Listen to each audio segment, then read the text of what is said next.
Hello and welcome to Real-Ationship Talk, the podcast hosted by yours truly, Teresa Young, relationship master coach, where we have open, non-judgmental, heart-to-heart conversations about love, self-love, self-care, dating, and relationships.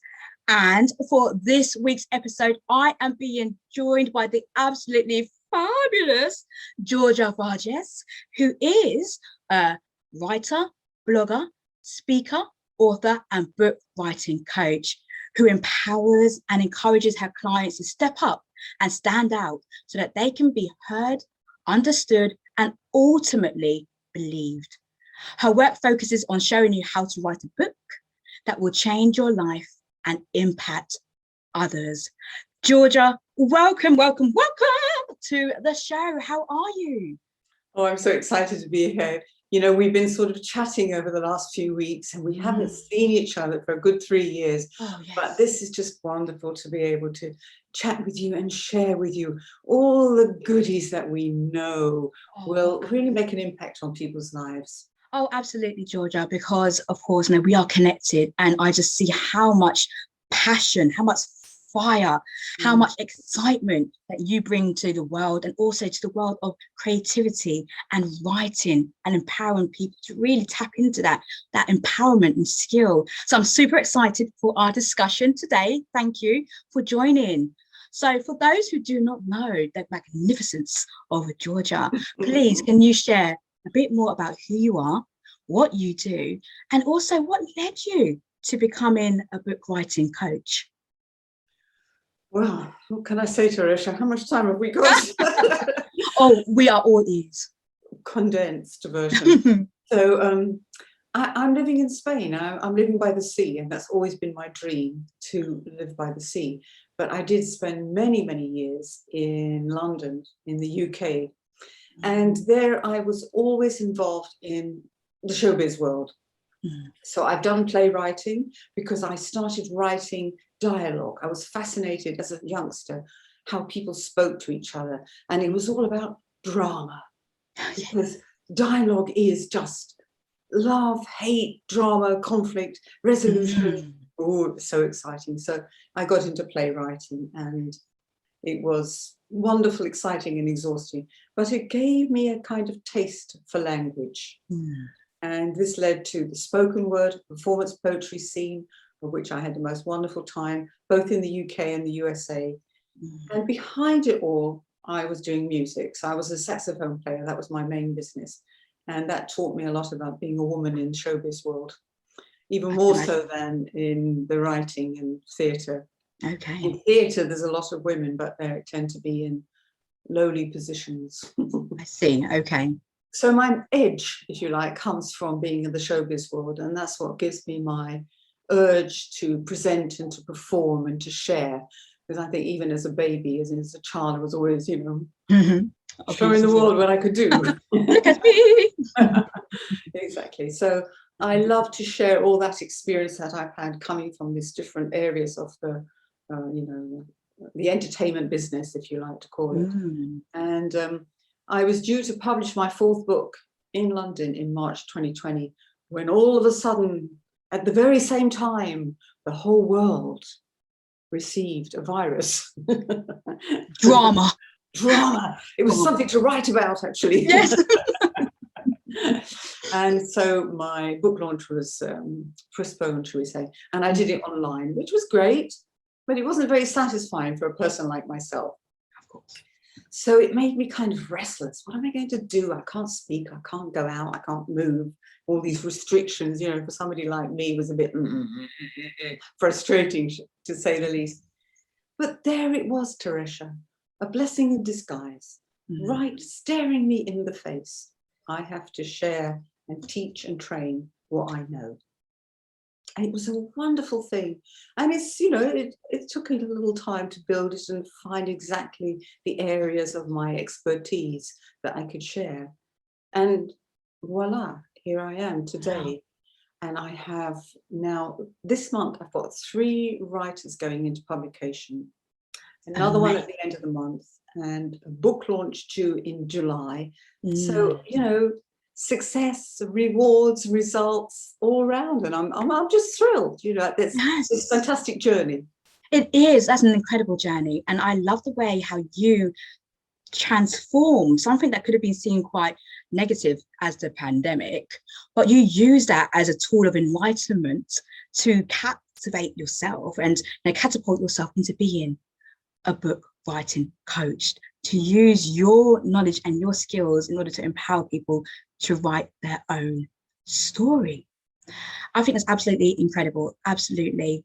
So you spoke about some of your experiences that led you to becoming a book writing coach, and you spoke about being in the showbiz world and music and writing. Would you say that there is some synergy behind music and writing? Are they interlinked in some way? Oh, very much so. I mean, the funny thing is, as though I wrote lyrics for other people's songs, when I listen to music, I hardly pick up any lyrics. I love the music, I'll sing the melody, but I can't retain the lyrics. Yes. And so I'm like, onion soup, making it all up. But yes, indeed, there is a huge relationship between us, because it's a great way to spread messages. And as we know, it's very powerful, subliminal in some cases. Yes. The way language is pushed out through music, and quite damaging if you look at some of the certain types of music that put out, negative images of women, of children, or certain peoples, But yes, it's very powerful. Lyrics, words can, words can damage, can make or break relationships. Oh, I absolutely agree. I often say that your words are your wand. Really, you create so much with the power of your words, and it's almost like magic, and it's use our words in the way that is magical and empowers people and builds people up, rather than diminishing them, belittling them, degrading them in any way, shape or form. Have you found that language and the power of language has changed, particularly with social media coming into play? Have you seen a difference? Yes, I think as well, there's a laziness that comes with it, the short form, the shortcut, the abbreviations, a lot of it I don't understand. It took me ages to find out what's that one, the famous one, WTF. Oh, yeah, exactly. That one. What's that mean? Yeah, I remember. So many shortcuts. And then, of course, there's all kinds of little secret words that people use, and I think that can be quite damaging at times. It's laziness. When you think about letter writing, people used to write letters and to express themselves and share their emotions and feelings, and now letter writing is gone. Exactly. Pen, paper. What is that all about? Who uses those tools anymore? Well, I hear what you're saying, because I remember I was talking to somebody once and I put LOL, laugh out loud. That person thought it was lots of love. So there's, I thought you can take it that way. It might not have the same context, but you can take it that way.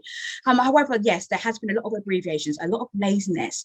Now, because of that laziness, quote unquote laziness, or the short form abbreviations that we have, do you feel that that is almost damaging the connections that we have with people? Has it changed the dynamics of relationships because we're just scaling everything down?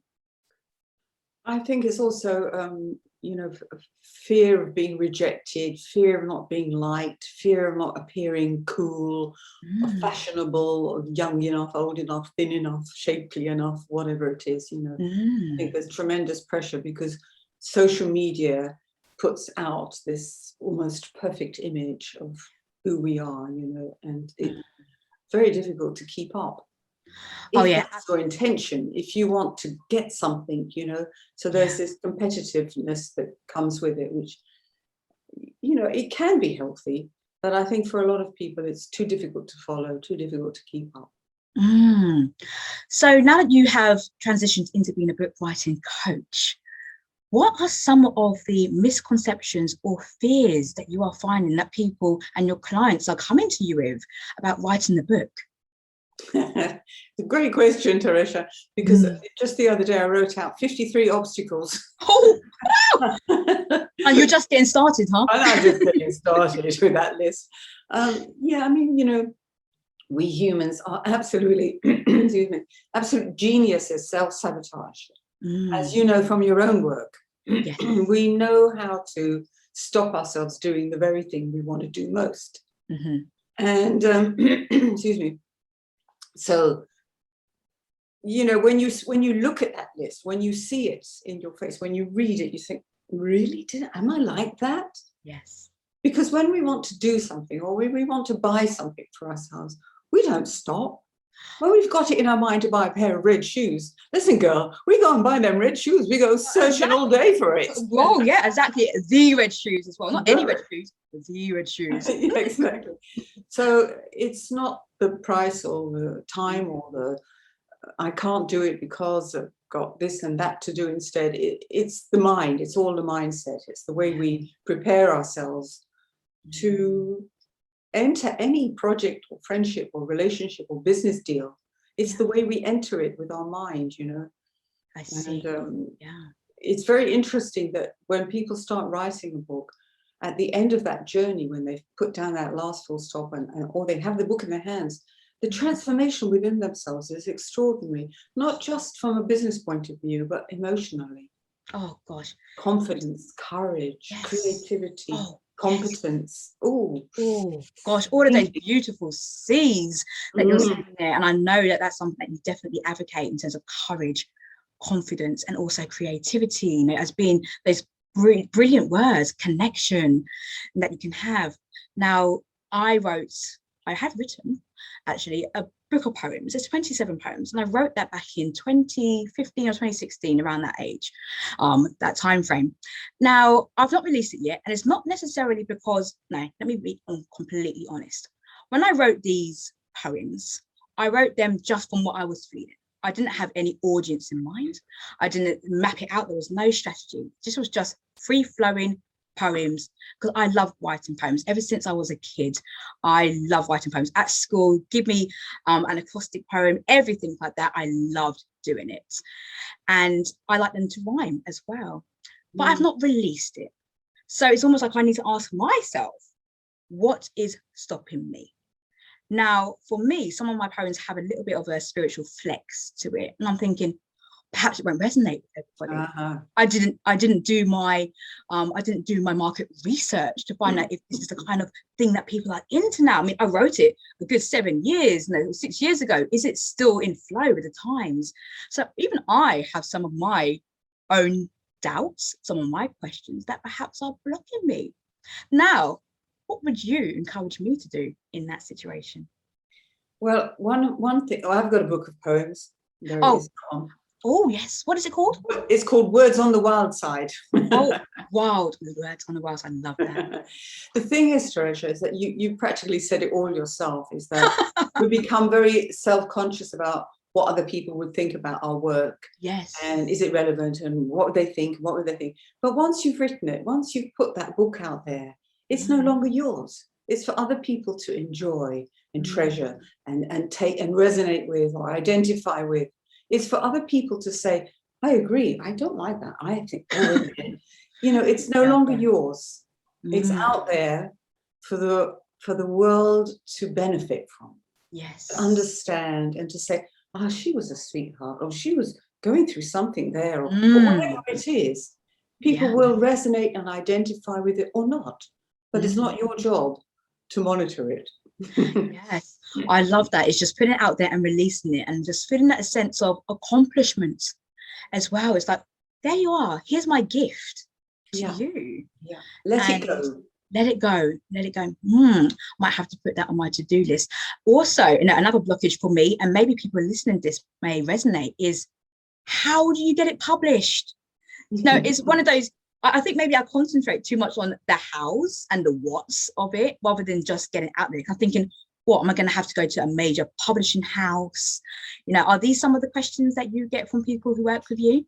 Absolutely, because you know, previous years, I mean, it has changed in the last 4 or 5 years, even longer than that. But self-publishing has become very easy. And it's prestigious now. It used to be looked down upon and frowned upon as being, you know, not good quality, beginner writers.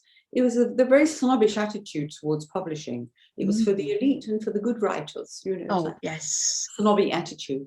But that's Yeah. all changed now, and publishing is much easier Mm. in the practical sense of it. And there's a lot of people, funnily enough, in the last couple of years, a lot of people, especially women who were journalists or editors who worked for bigger companies, who lost their jobs for all the reasons we know that happened, took up the incentive to start their own independent publishing companies. Oh, wow. And there's Amazing. lots of them.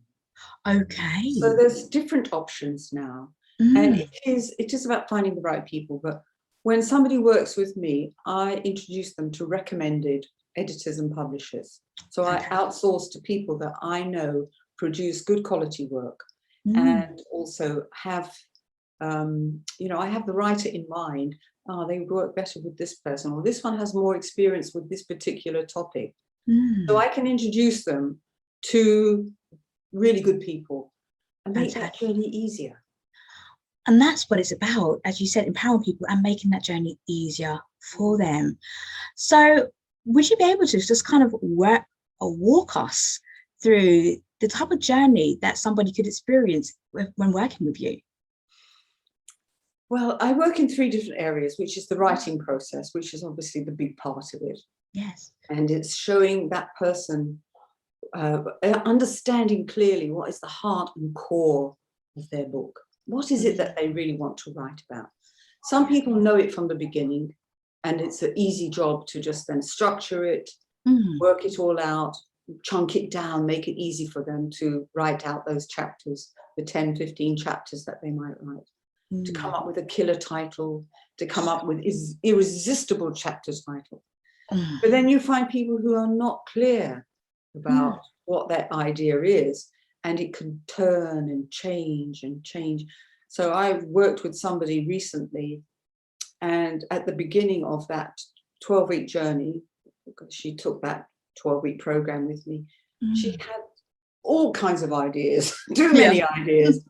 And now at the end, it's something completely different and absolutely fabulous. So sometimes it takes a lot of work to churn it out, and you have to go over it deeply inside of yourself. But once the heart and the core of the book is sorted, then it's about structuring it, as I said, finding a strategy to write it, to be consistent, because you've got to do the work. I don't write, you do the work. You write, and you write, and I've got that accountability. So I keep a selection of really beautiful, colourful whips. And you can pick I use green. ones you like. Yes. You want the pink one? There it is. You want the one to sparkles on? If it gets you moving. Get you move. Whatever gets you moving, girl. You want a little tough love? You got it. You want encouragement? You want strategy? Whatever. So I feed it out. You know, let's see what it is that person needs, and it can vary.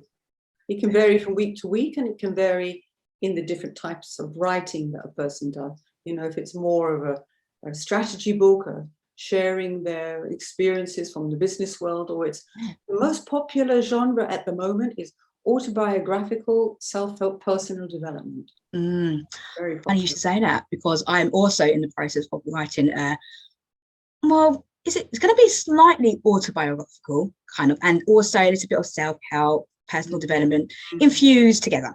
That's what I'm looking at doing, and I'm writing that. I think I've kind of got a bit of creator's block at the moment. There's so much going on. It's about finding that time to sit down. But is there something that can be done if we are having a writer's block or creative block? Are there any tools that we can do? Well, a lot of it is the pressure you put on yourself. So, I mean, it's part of the strategy that I use. So I teach the writing process, and then I look at, you know, marketing, how you're going to market it. And the marketing is not a business plan so much. This is relevant to answer your question, believe me. Yes. It's about talking about your book. So every time you meet somebody, you do a post, you make a comment with somebody else. Actually, I write about this in my book. And you say, well, in my next book or in my upcoming book, I'm going to be talking about this very topic. Oh, it's funny you should say that. But I've been writing about this actually right now for my upcoming book. And as you do that, you build ideas in your own head. the answers that you get from those words that you express Yes. will also loosen up the tightness, the stress, the prevention, the blocks and the obstacles, because you're talking about it, you're expressing it, you're saying, you know, funny you should say that, but I'm writing about relationships at the moment. It's fascinating. And the response will be, oh, which area? And you'll go, oh, and open that. I love that. Do you know what? It's kind of like allowing yourself to receive more information, because a lot of what I do when I'm working with the women that I work with, when I'm coaching them, is all about being within their feminine energy. And we know that that is the creative energy, the receptive energy, the being in flow, the expression of oneself. So to talk about the work that you're doing, I'm doing to people, and to allow myself to receive almost new information or guidance can really expand and open up the level of content, I suppose, that you want to put into that book, which I think, you know, that's a fantastic piece of guidance there, because I've never really thought about that. So yes, I'm going to talk about it. I'm going to talk about my book a lot more, which is listening. You're listening. Fantastic. And everyone else watching or listening has heard me proclaim that too. So here we are. So talking more about the book journey, what is it that perhaps, because for, I think a lot of people, maybe most people, they don't think, aha, I'm going to write a book. I wonder what could be done in your experience to have more people have that aha moment. You know, what is it that maybe stops people from thinking, I'm going to write a book? Well, as we know, we are geniuses at the self-sabotage, but it's also letting people know that publishing is not an elite business. Oh, yes. I think it's important to let people know that, you know, the written word, there's been a lot of look, let's put it this way around. There's been a lot of censorship, and more will come. But with the written word, you know, your book will travel, even if you can't. Yeah, okay. Your book can be translated into other language. Your book can spread. So that's one area to remember, that your word, your ideas, your version of life, your opinion, your expertise can be shared.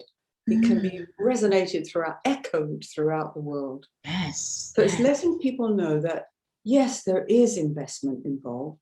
Yes, there is work and energy, but everything you do in life that's worthwhile takes time, energy, and investment. So it's nothing new. It's just, you know, the mindset. It's about opening up your mind to realize that you do have something to say of worth and value. Yes. Even if you are, especially if you are a woman. You know, I always say, we've seen and heard all the road movies by men. Now let's listen, read and see the road movies by women, because we've got amazing experiences to share. You really need to be standing up and stepping up and telling the world what's going on in our worlds, in every arena and area. And writing is a great way to spread it. So it's about, you know, letting people know that it's, on one hand, it is much easier than you think. Much easier to do and to publish. It's just about focusing in. It's like with anything you want to do in life. Focus and do it. Yeah, exactly. Just do it. I think maybe, you know, one great step to get people to feel more comfortable with writing, if they're not really used to writing, would be to journal. Perhaps, and firstly, get in touch with all that you are about, your thoughts, your feelings, and your emotions, and just practice journaling for a while. If writing is not necessarily something that you think, oh, okay, I need to publish something, but just really get to know yourself through the power of writing. And also something that I encourage with journaling is to actually get a piece of paper, notepad, there we go, pen. Magic. There is magic in the power of the energy exchange that can happen when you are journaling. We're so used to being on our laptops, on our phone, you know, typing, you know, using our keypads, but in actual fact, there's so much more that you find that will just automatically come up without you thinking about it subconsciously when you start writing using a pen and paper. Even I have noticed and witnessed myself that when I am writing and journaling, sometimes I might write something in capital letters rather than lowercase. And I'm thinking, wow, why have I done that in capitals? Just free flowing. It stood out. It's a message to me that is something important. So I would always encourage people to get to journaling. if it's something that you're not used to.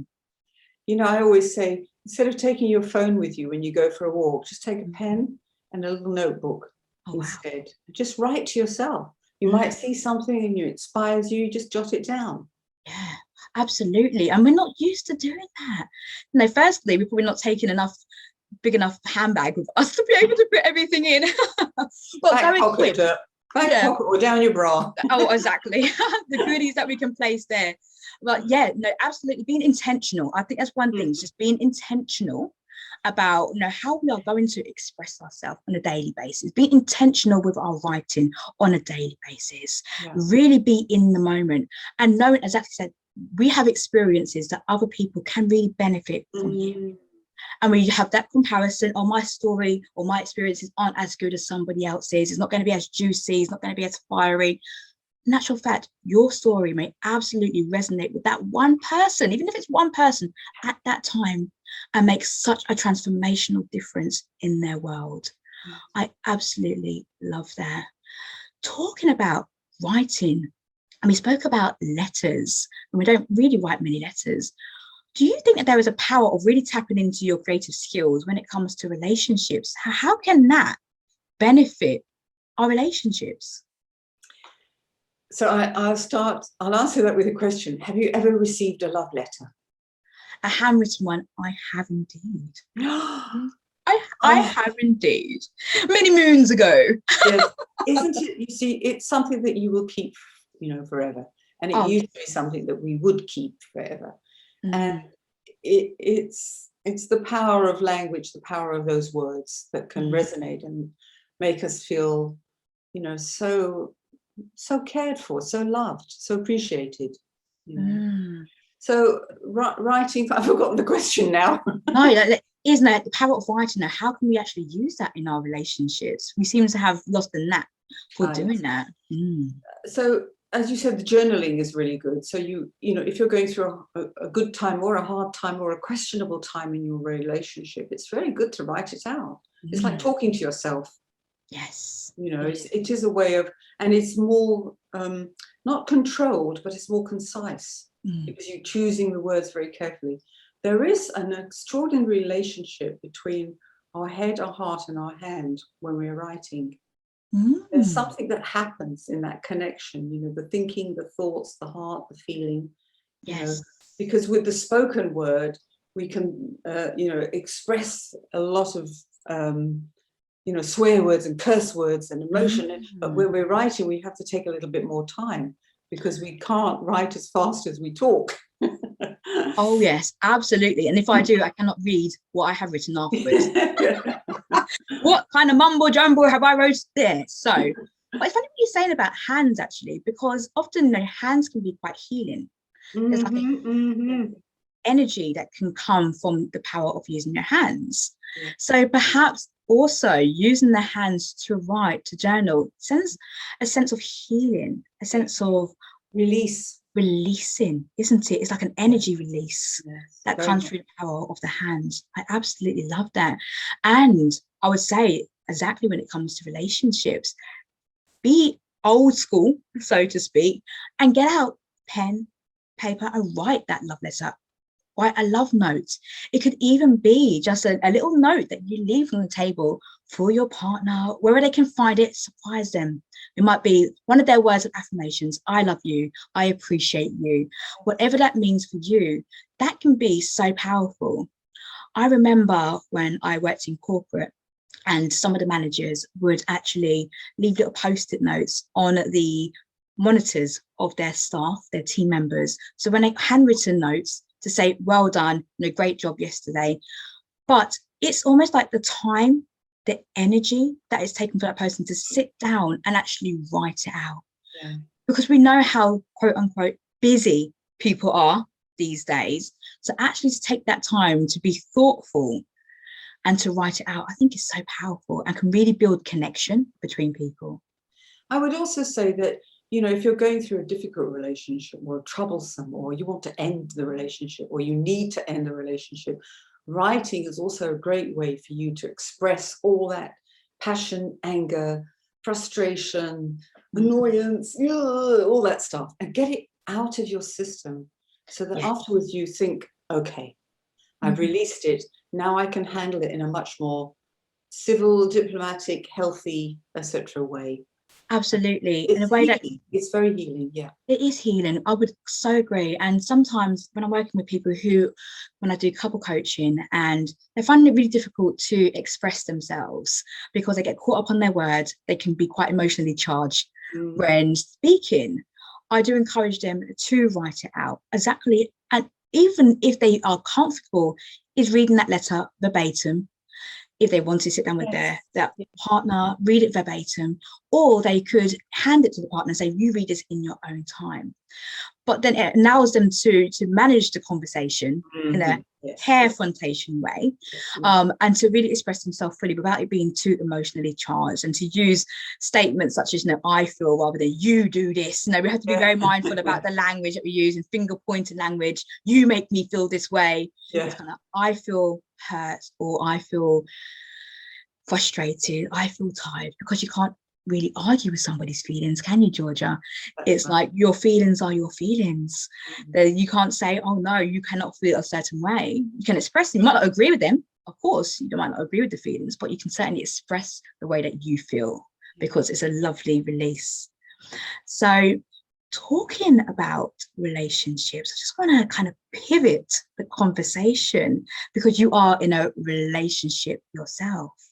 And I would love for you to share with the audience some of the key experiences that you've had, past, current, when it comes to your relationship, and some of your key takeaways that you've had. So, love relationships. Yes. Love relationships are always a little tricky, because they require a lot of the give and take. And I personally don't believe in duty and obligation within a relationship. And so that boundary has always been very strong in me. So immediately somebody says to me, or partner, or the person I'm attracted to says to me, well, now you have to, and I want you to, and I'm out, I'm gone. There was, I'd like to share this with you, probably know this. It was an old saying, but feminist saying from years ago, and it was, where have all those good men gone that used to leave before breakfast? What a different perspective to have. And I kind of like that one, I must say, because I didn't want all the duties and obligations poured on me within 5 minutes of knowing somebody. And that helped me to keep my boundaries straight. But at the same time, when you meet somebody who you feel a chemistry with, or you feel a synergy with, or you feel like you really want to get to know this person more, it might take time, or it could be instant. It's you have to go with that. You have to allow it to, you have to follow your heart, follow your feelings. But how you keep that balance and not get drowned in it is the secret of life. Yes. And to keep that balance for me was always very much about, don't give me any duties or obligations. Don't put a ring on my finger. Not exactly. I've known you for a couple of hours. Exactly. So let's like, grow. What, hold on. Yeah. So that's really good. So duties, obligations, boundaries. Now that is a huge word. We hear this word, creating healthy boundaries so much when it comes to the relationship world, dating world. It's crucial to know what your boundaries are, to know how to spot the red flags when it comes to relationships, but also the green flags that do exist within a relationship, because there are some really healthy green flags. And as we mentioned at the start of our discussion, in a world full of drama and being in that environment, our brains are actually wired to focus on the red flags, just because of how we have been for mystery. We've gone into that survival mode. We are always looking for some form of danger to mitigate the risk. So we are wired to do that. However, when we can spot the green flags as well, and what makes us feel good, the boundaries when it comes to our relationships, and not feeling pressured, obligated, because sometimes I speak, probably on behalf of many women, is that we can feel that pressure to be a martyr or to not be our true selves. We may feel like we're going to be in a doormat in a relationship and feeling oppressed. But those are not feelings, no, that we want to be having. That's not a good sign of being in a healthy relationship whatsoever. So you are in a partnership, you're in a relationship currently. So tell us a bit more about how that came about. Well, you mentioned two very crucial words about risks, you know, and I think one of the things that we do, and it's a tricky area, I know, but we overthink, we overanalyze, and we overlabel all those red flags that you talked about, and it prevents us from moving forward because we overtalk it. Yes. You know, especially the girls, we talk to each other. Well, what do you think? Do you think I should? Do you think I shouldn't? Is it right? Is he good? What do you think? And there's all this blah, blah, blah, blah, instead of just, you know, going for it, saying clearly from the beginning, I do want a relationship, but I don't do, and I certainly don't do, you know, in a kind and loving way. So I met my partner at a party that neither of us wanted to go to. But, just did it. Red flag. Red flag. But at the same time, I went in because I'm not afraid of risks. I take responsibility for the risks, and I think that's key. A lot of people, you know, think, oh, well, what if it could? Maybe it was. Don't think about those things. You know, face up to it. You can handle. You can handle it. And so, what if you make a mistake? It's not the end of the world. Don't beat yourself up. You can go. You can. The door is still open. Absolutely. I always say it's just tools of enlightenment. You learn from it, you take the lesson from it, you move forward. So I met my partner at this party, and both of us were going through difficult times in our lives, very different situations. And I was working nights, he was working days. Never mind all the other stuff that was going on in our different lives, because we were adults, you know, we were grown-ups. But we realized there was a connection there, despite all these differences that we had. And what can I say? Love shone through. Yes. And he, especially from his part, he was much more trusting than me. I was like, well, when you go? Yeah. And so within a year of knowing each other, we made a decision that we had to get out of London, of this particular lifestyle, because it was going to kill the relationship. I see. And so we took the risk. Yes. We took the risk to leave. And we came to Spain on a whim and a fancy with very little knowledge of anything that was going on.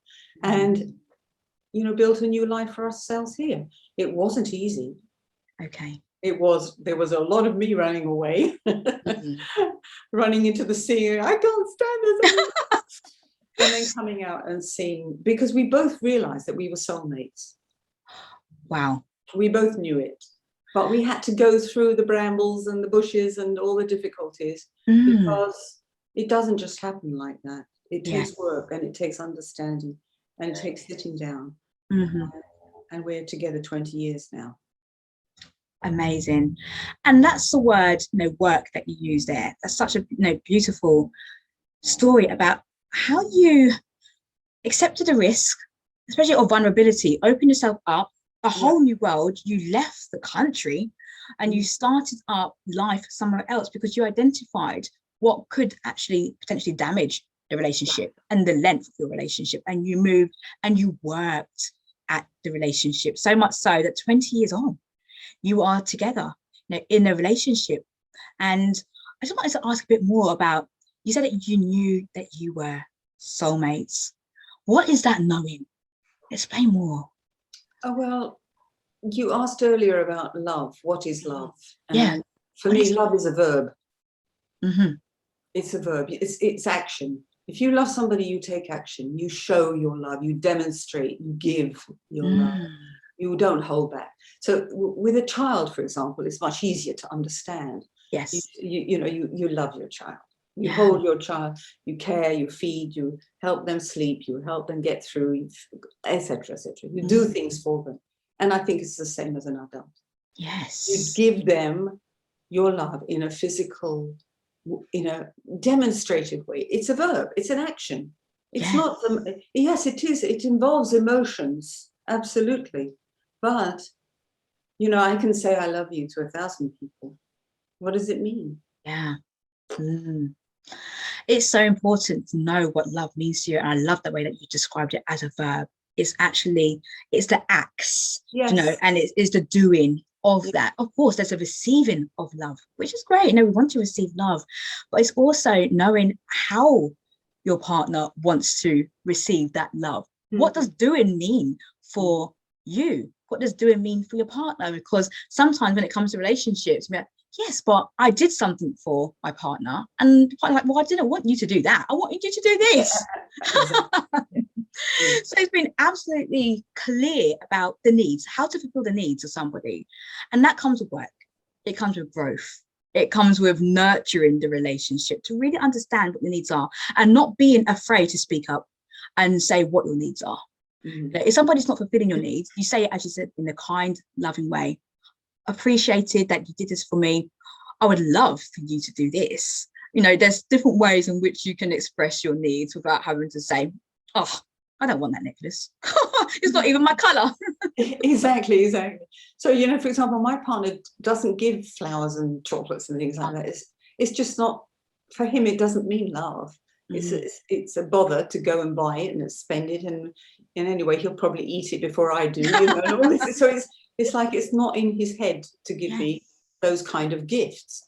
But all the other things that he does to show his care and appreciation, that's what is the value. So it's about changing that value around from gifts and presents and nights out and all these very they're kind of superficial, really. Because how many businessmen get their secretaries to arrange the gifts, the holidays, the trips away, the weekends in the hotel? They don't do it. They don't do it. The secretary does it. Yeah, exactly. There's a meaning, isn't it? It's the meaning behind the act, which I think is so much. It's one thing to do the act, but it's the meaning and the energy behind doing that act. And there's a great test or quiz out there called the 5 Love Languages by a gentleman called Gary Chapman. And you can actually go online and find out what your love language is. How do you receive and appreciate love? And there's 5 love languages according to Gary Chapman. So you've got words of affirmation, you've got acts of service, you've got gifts, you've got physical touch and quality time. So all of these are doing activities, but when you find out and tap into how you want to receive that, like for me, I'm absolutely big on quality time. So buying me a gift isn't necessarily going to meet my love language and to make me feel fulfilled. I will appreciate it. But if you know that for me, it's quality time, then I'm going to be truly tapped into my level of appreciation if we spend quality time together. So that's so key, what you have shared there. And when we were talking a bit about social media earlier, and I thought, oh, okay, dating apps. We spoke about like the language that we can use when it comes to social media. We to make it small, we abbreviate all of these terms. Do you have a view on dating apps at all and how that can impact our relationships? I personally don't like dating apps. I cannot understand why we use them so much. We've lost this ability to talk to people. We've just, never mind what's happened in the last 2 years, we've just lost that ability to, say, oh, you're drinking the same coffee as me, or what did you think of that over there? Or did you hear that? You're looking at my book. Have you read my book too? Starting a simple conversation with somebody else. I mean, we're encouraged to do this in networking, on social media, in fact. Just talk, build a relationship. Why don't you do that with the person you're attracted to? And if they say, no, I'm married, or whatever else they might say, or leave me alone, we're suspicious, we overthink, we overanalyze. Oh, he's not dressed the way I like, or she's not dressed the way I'm. Superficial nonsense. So I still talk to people, smile. What about a smile? Well, when you can, when you're allowed. Smiling at people. I mean, if you're in a cafe, I don't know where people go nowadays, museums, art galleries, theatres, whatever, music events, you know, and you're enjoying yourself. You turn to somebody and you smile, you're sharing your appreciation with something that's going on. Could you not take that further? Yes. Could that not happen? I and you know, we shared upon this, and I really want to get this out as well. Yes. Is platonic relationships and how rewarding they are. How much we need them in our lives, how fulfilling and satisfying they can be when we can open up in a trusting platonic relationship with a woman or a man. Or that's so true. And just and a couple of things I want to pick up on what you said there. Firstly, when it comes to smiling, what you said when it comes to connection, and I'm known as a smiler. I do smile a lot, and ever since I was a young child, I've done a lot of smiling with people. And I think in the world of social media and whatever it might be, I don't want to put too much weight on social media, but it does have a part to play. There's so much rejection that can come from that, whether it's rejection because your posts aren't getting traction, not getting engagement, you're getting all that kind of stuff. There's that element of rejection that comes from it. So sometimes you might feel, I'll give a smile to you, and somebody looks at you like, why are you smiling? What do you want from me? What are you smiling at me from? It's almost like somebody you want something. There's somebody who wants something from you, and that's not it. It's just a generally nice gesture. It's a warm gesture, and it's almost like that feel of rejection. It's like, if I smile and I don't smile back, then what have I done wrong? There's so much things that we end up questioning. Exactly. And we need to come from a place where we just, not that we don't care what other people think and feel, but it's almost like not putting that pressure on us to think there's something we've done or something about us, our self-esteem, that needs improving, that needs changing. I think we've become very much afraid of what other people, as I said, we overthink it. I love to walk down the road and smile. Okay, so maybe I smile as let's say an older person, and they can't return that smile for the thousands of reasons that are going through their mind. But I guarantee it, they feel it. Yes. Absolutely. And that is the gift. That's it. I've given it away. It's like the book. You've written the book. It's out in the world. Take it or leave it. Yes. The gift of just that smile, the gift of connection. Letting go. Let it go. Your duty. So if you're out somewhere and you see a person that you're attracted to, and you smile at them, or you give them a little a little flirt, an interest, a little flirt, and they don't respond, so what? You've enjoyed that moment for what it is. You might look again and think, oh, wouldn't I? Oh, if I could, whatever you're thinking. But they're not responding because either they've got too much going on, or they're in another situation, or whatever it is. So what? You may take it further, but you see, it's all about confidence and courage, and if you went up to that person and said, I've been smiling at you for a long time.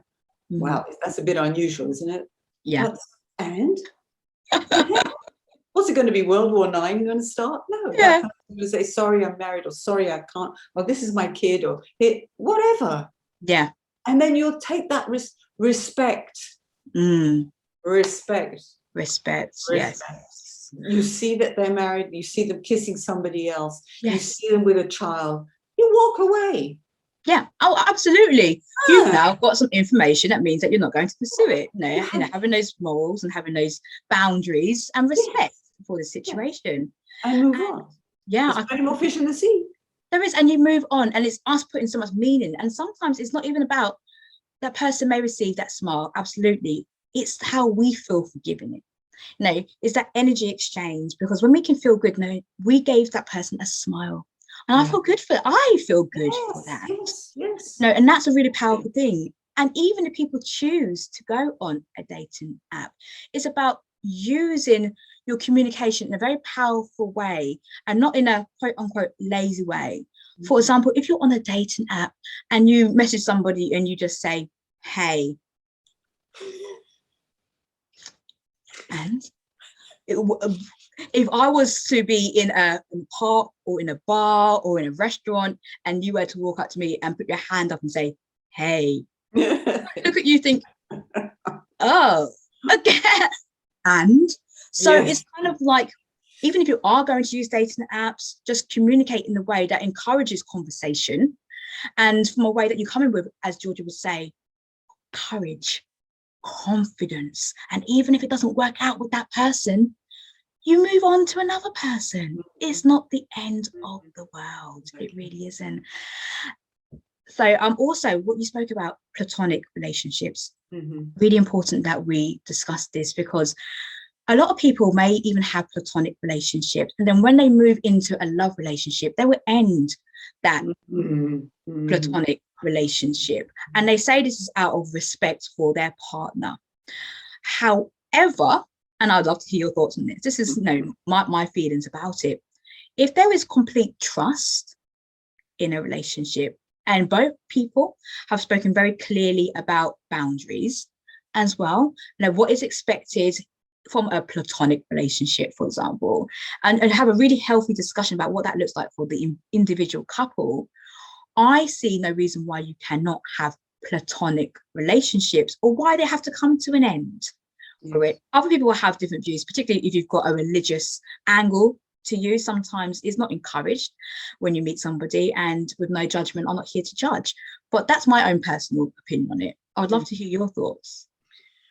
Oh, well, Tarisha, I think a lot of it is about ownership, possession, and not allowing the other person to breathe. You are now belong to me. And we're brought up to, I think we talked about this before, about girls being brought up to wait for the man on the white horse to come along, or the person on the white horse. And boys are told to sow their seed and have a wonderful time. And we're ships in the night, we're going to cross. Yeah. We're expecting things from a person that's never going to happen. Yeah. But why is it that we have to, for me, the whole idea is you cannot get everything from one person. It's just absolutely impossible. It's ridiculous. We used to have extended families in order to extend our friendships, our needs, our relationships. Women, particularly with children, need that. Yes. They need to have a support system, a friendship system around them.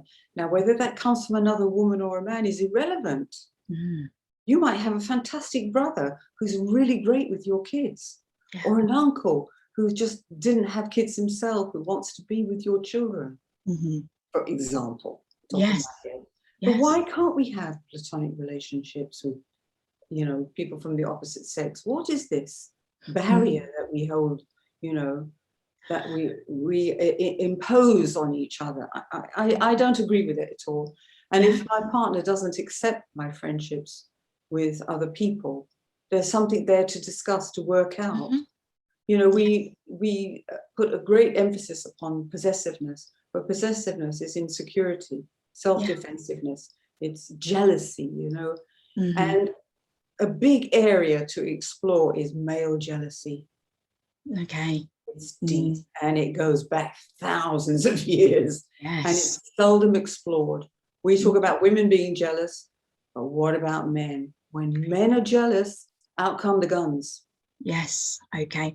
I completely hear that. That sounds like a lovely, juicy episode to explore more about, because if it goes back, thousands of years, there definitely is something to look upon there.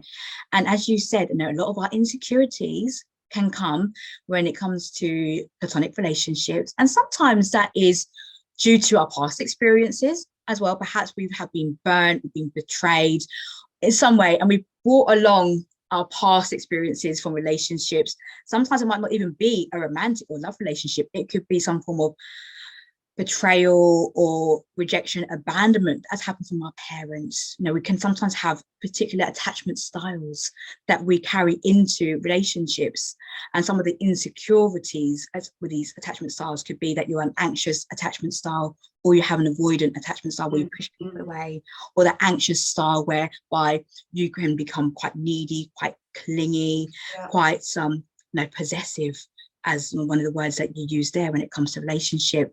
But once we understand more about ourselves and we do the inner work, there's no reason why we can't have a healthy discussion with our partner about having platonic relationships and being okay with having a relationship with the uncle, with the brother, with the friend from work. It might be, it could be any sort of connection who is of the opposite sex.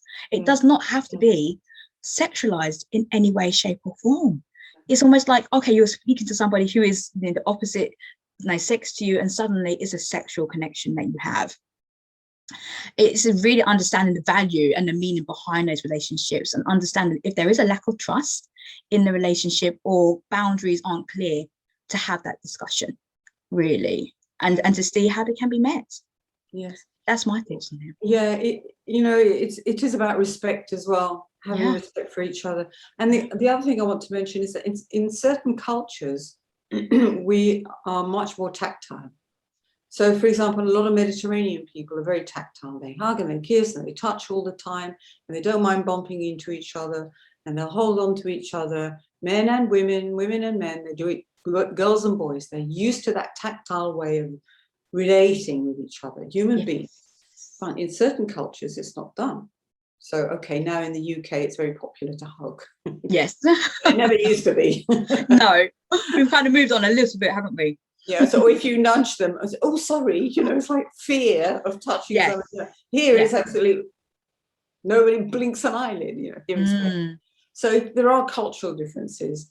Yes. And when you start to look at that a little bit more, so if you see me putting my arm around somebody, it doesn't mean I'm doing anything else with them but putting my arm around them, because this is what we do, human beings. So loosen up a little bit. Stop overthinking. Stop analyzing it and saying, well, it must be because he's doing something sexual. You must stop all that. Yeah, absolutely. There's more to life than that. And it is about, heartfelt relationships, friendships, supporting, caring for each other. This is going back to that word love. Yes. How do you show your love? By sharing and caring. And that can be with a friend. I mean, I love you, Teresa. Yeah, and I love you too. All the work that you do, the amazing work that you do. I admire what you do, helping people to understand their connections, to bring about greater love in the world. So I love and appreciate you. But I ain't going to lie down in the bed with you, girl. No. Not today, anyway. Okay, thank you. Thank you. There's hope then. But, if we were in a certain situation where there was only one bed, I would, and it wouldn't mean anything more than just sharing and caring. That's it. So don't overthink it. Don't analyze it. Don't put that nasty psychological crap onto me.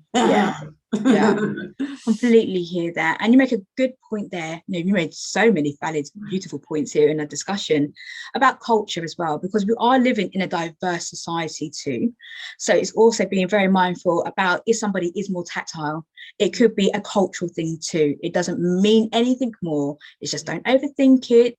And even if you do feel uncomfortable, and we have to put this disclaimer out there, if you do feel uncomfortable by any form of personal touch at all, tell that person that you don't feel comfortable. We have to be also stand in our power. And if something does make us feel uncomfortable or unsafe, is to communicate that as well in a kind, loving, respectful way, which is one of the big words that we've used throughout this conversation too. So, Georgia, I am just going to kind of bring the conversation to a close here, because you've shared so much, and I want the audience to be able to really mull over everything that you've shared and to take away everything and to really tap into some of the aha moments and key takeaways that have come from the conversation. I would absolutely love for you to share one key takeaway that our audience can use on their journey of love, life, and relationships. Powerful question there. Okay, so the one that first comes to my mind is just remember and really digest that your voice and your pen are your two most powerful tools of communication. Use them. Use your voice and your pen. It's your gift, and everybody has that ability. Especially us in the Western world, we know how to write. But use your voice and your pen, however, to communicate. Oh, that's beautiful. How expressive. Oh, I love that. I love that takeaway, Georgia. Please, please do let everybody know how they can get in contact with you, follow you, and any future events that you have coming up. Ooh, thank you so much, Dorisha. So the reason why I'm going a bit excited is Yes. because I'm back on Facebook with a new writing challenge coming up at the end of the month called Develop the Mindset of an Author. And it is a 3-day writing challenge, the 23rd to the 25th of May. So the details will be for girls only, because we want to see what the girls are saying. Mm-hmm. It will open up later. But I also run, the details will come, I'm sure. Yes, they will be in the show notes.